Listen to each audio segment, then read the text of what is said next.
Bernie Sanders, the big star in the Democratic Party these days. Roll it. Under this administration, authoritarianism has taken root in our country. I and my family, and many of yours, know the insidious way authoritarianism destroys democracy, decency, and humanity. As long as I am here, I will work with progressives, with moderates, and yes, with conservatives to preserve this nation from a threat that so many of our heroes fought and died to defeat. Authoritarianism, word of the day. As an American now, I'm stepping out of my journalism analysis shoes, and I'm an American.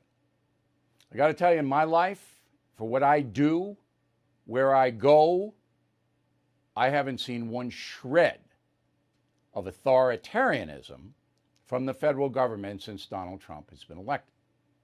Nothing. Now, Bernie, maybe in Vermont, somebody came up to him and said, hey, you can't do that, or you must do this, or we'll punish you. But I don't think so. So here's the real authoritarianism.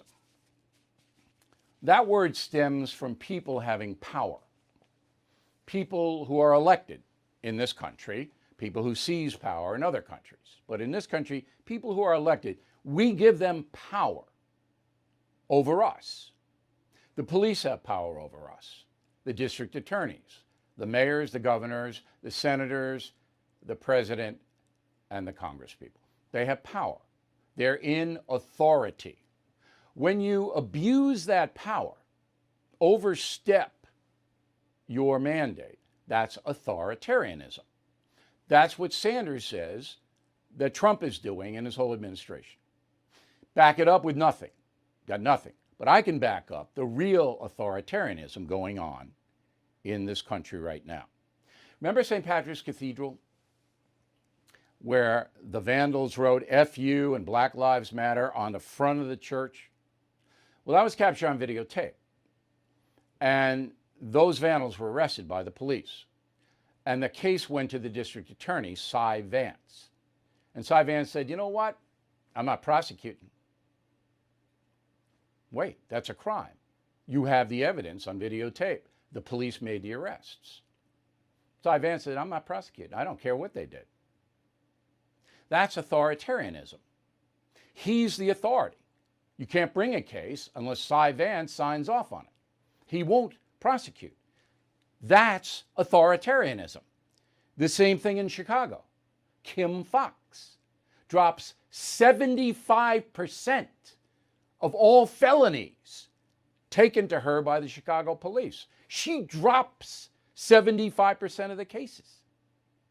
That's authoritarianism. That's not what she was voted in to do, or Vance. Same thing in Portland, Seattle, Minneapolis, Baltimore, Washington, D.C., on and on and on. That is authoritarianism, because you and me, we can't do anything about it. So if somebody punches me in the face and the police arrest the guy for assault and the DA won't prosecute, where are my rights? Where are the rights of the parishioners of St. Patrick's Cathedral? They have no rights. That's authoritarianism. And that's all on the far left. Now, that's way too complicated for Bernie Sanders to understand. He's not smart enough to understand it. But you are. Bill O'Reilly is back on TV and only on The First. No Spin News, every weeknight at 8 p.m. Eastern, only on The First.